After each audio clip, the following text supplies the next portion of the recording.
அங்கே ஒரு மனுஷனோட சமாதி இருக்குது கரெக்டாக. இத்தனைக்கும் அவர் வந்து எவ்வளோ உயர்ந்த மனிதன் அப்படின்னு சொல்லிட்டு நம்ம எல்லாருக்குமே தெரியும். ஸோ அந்த மாதிரி ஒரு மனுஷனோட சமாதி பக்கத்தில் நின்றுட்டு இன்னொருத்தரை கொண்டாடுற விதத்தில் வந்து செல்ஃபி எடுக்கிறதா இருக்கட்டும், கூட்டம் போடுறதா இருக்கட்டும் அப்படின்றத பார்க்கும்போது வந்து சாதாரண இருக்கிற ஆளுக்கே வந்து பயங்கரமாக கோவம் தான் வரும் கரெக்டாக. இத்தனைக்கும் அந்த கட்சி ஆஃபீஸில் இருக்கிற அந்த கட்சியோட தொண்டர்களுக்கு எவ்வளோ கோவம் வந்திருக்கும் அப்படின்னு சொல்லிட்டு கொஞ்சம் யோசிச்சு பாருங்க. ஸோ கோவப்பட்டு எல்லாரையும் வந்து வெளியே விரட்டி விட்டாங்க. இது ஃபோட்டோ எடுக்கிறதுக்கான இடம் கிடையாது, இது ஃபோட்டோ எடுக்கிறதுக்கான இடம் அப்படின்னு சொல்லிட்டு கொஞ்சம் வல்கரான ஒரு லாங்குவேஜில் கேட்டுட்டு லைட்டாக கோவம் எடுத்துட்டாங்க. ஸோ அவங்க கோவமாக சொன்னது வேணால் தப்பாக இருக்கலாம், பட் அவங்க சொன்ன விஷயம் அப்படின்றது கரெக்டு தான்.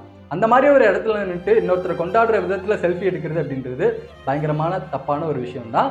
ஸோ இங்கே வந்து நான் டிடிஎஃப் வாசனை பற்றி எதுவும் தப்பு சொல்லணும், குறை சொல்லணும் அப்படின்னு சொல்லிட்டு இந்த வீடியோ நான் பேச வரல.